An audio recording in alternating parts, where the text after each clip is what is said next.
Bismillahirrahmanirrahim. Assalamualaikum warahmatullahi wabarakatuh. Nahmaduhu wa nusalli wa nusallim ala rasulihil karim, amma ba'd. Alhamdulillah, kita bersyukur kepada Allah Subhanahu wa taala, berselawat kepada Nabi besar Muhammad sallallahu alaihi wasallam. Allahumma salli ala Sayyidina Muhammad wa ala ali Sayyidina Muhammad. Hadirin rahimakumullah, sesungguhnya Allah Subhanahu wa taala adalah Al-Khaliq. Dialah Allah Subhanahu wa taala sang pencipta. Allah Subhanahu wa taala Al-Malik.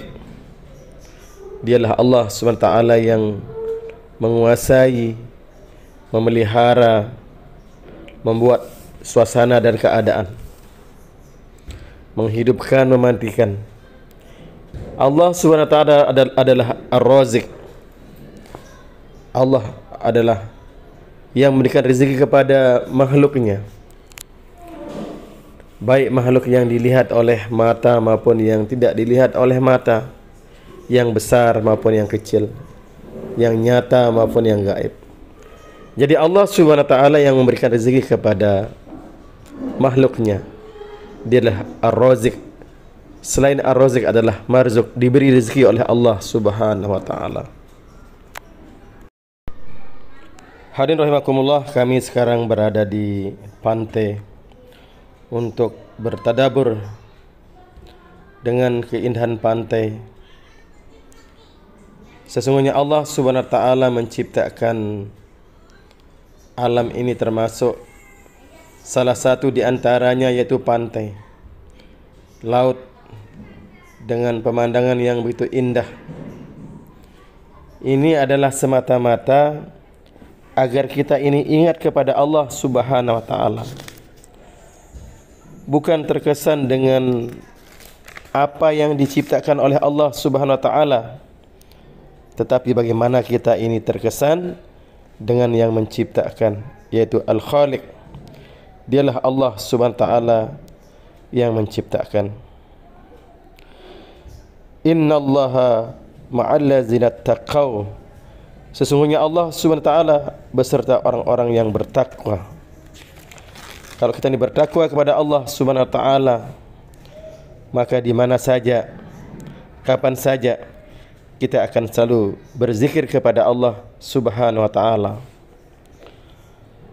Allah Subhanahu wa taala berfirman dalam sebuah hadis qudsi, "Ana ma'a abdi ma zakarani." Aku menyertai hambaku selama ia mengingatku. Di dalam sebuah hadis disebutkan bahwa Allah Subhanahu wa taala berfirman, "Orang yang mengingat aku adalah orangku. Aku tidak menjauhkannya dari rahmatku. Jika mereka bertaubat dari dosa-dosa mereka, maka aku menjadi kekasih bagi mereka. Tetapi sebaliknya, jika mereka tidak bertaubat, maka aku menjadi juru rawat bagi mereka, lalu aku mencampakkan mereka dalam penderitaan, supaya aku membersihkan mereka dari dosa-dosa." Penyertaan Allah SWT yang dapat dicapai dengan berzikir merupakan penyertaan yang tidak ada bandingannya. Hakikat penyertaan itu tidak mungkin dicatat dan tidak mungkin pula dapat dibicarakan. Kelezatan benar-benar lezat dalam arti kata yang sebenarnya, yang hanya dapat dirasakan oleh orang yang telah mencapainya. Hadirin rahimakumullah, amalan yang paling utama adalah amalan yang disertai dengan berzikir sebanyak-banyaknya. Puasa yang paling utama adalah puasa yang disertai dengan berzikir sebanyak-banyaknya. Haji yang paling utama adalah haji yang disertai dengan berzikir sebanyak-banyaknya. Demikian pula halnya dengan jihad dan amalan-amalan lainnya. Maka hadirin rahimakumullah, bagaimana kita ini selalu untuk berzikir kepada Allah Subhanahu wa taala, karena zikir merupakan pengganti ibadah-ibadah nafilah. Hadirin rahimakumullah, zikir menyebabkan terbangunnya rumah di surga. Apabila seorang hamba berhenti berzikir, maka para malaikat berhenti membangun rumah tersebut. Apabila mereka ditanya, "Mengapa kamu berhenti membangun rumah itu?" mereka menjawab bahwa biayanya belum datang. Di dalam sebuah hadis lainnya disebutkan bahwa barang siapa mengucapkan Subhanallah wa bihamdih, Subhanallahil azim sebanyak 7 kali, niscaya akan dibangun satu menara di surga untuknya. Hadirin rahimakumullah, zikir juga merupakan perisai atau penghalang dari neraka jahanam. Barang siapa yang dimasukkan ke dalam neraka karena amal perbuatannya yang tidak baik, maka zikirnya itu menjadi penghalang antara dirinya dengan neraka jahanam. Semakin banyak berzikir, maka semakin kuatlah penghalang itu. Para malaikat beristighfar untuk orang-orang yang berzikir. Amr bin As radhiyallahu an meriwayatkan bahwa apabila seorang hamba mengucapkan Subhanallah wa bihamdih atau Alhamdulillahirabbil alamin, maka para malaikat berkata, "Ya Allah, ampunilah ia." Sebagaimana diketahui bahwa doa para malaikat itu tidak ditolak, tetapi langsung dikabulkan.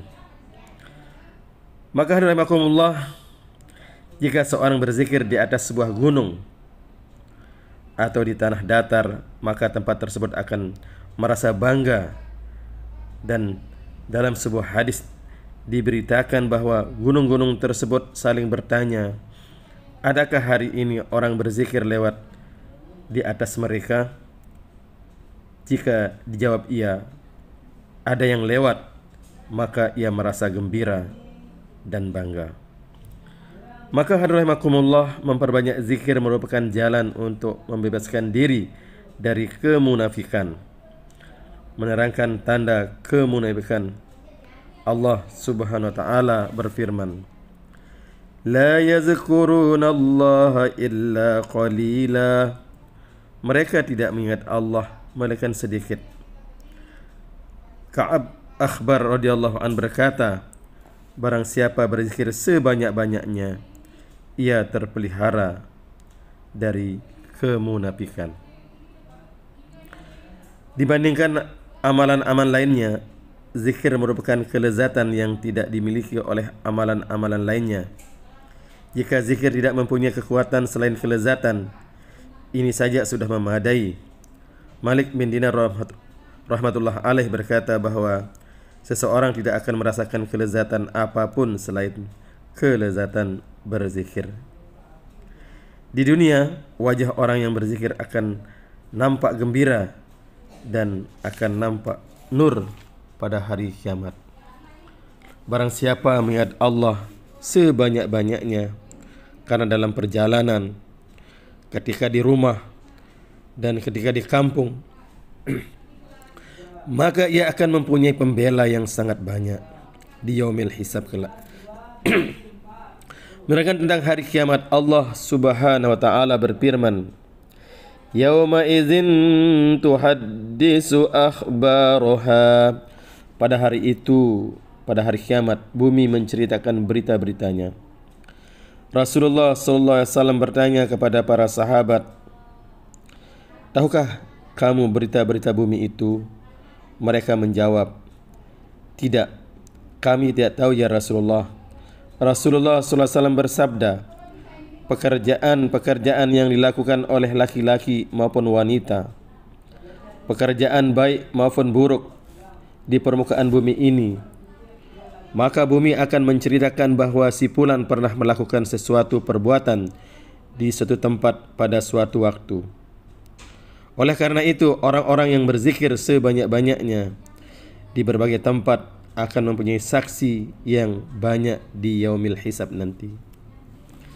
Maka hadirin rahimakumullah, marilah kita selalu untuk berzikir, melihat keagungan Allah, kebesaran Allah, sehingga kita tidak termasuk orang-orang yang lalai, sehingga kita akan selalu berpikir dan untuk mengambil pelajaran dalam setiap saat dan keadaan. Afala ta'qilun? Kenapa kalian tidak mau berfikir? Jangan sampai kita ini terkesan dengan dunia ini sehingga melupakan Allah Subhanahu wa taala. Maka marilah kita untuk menjaga zikrullah sehingga setiap napas kita, setiap langkah kita ini ada nilai ibadah di sisi Allah Subhanahu wa taala. Wallahu a'lam bissawab. Subhanallah wa bihamdihi, subhanakallahumma wa bihamdika, asyhadu an la ilaha illa anta, astaghfiruka wa atubu ilaik. Assalamualaikum warahmatullahi wabarakatuh.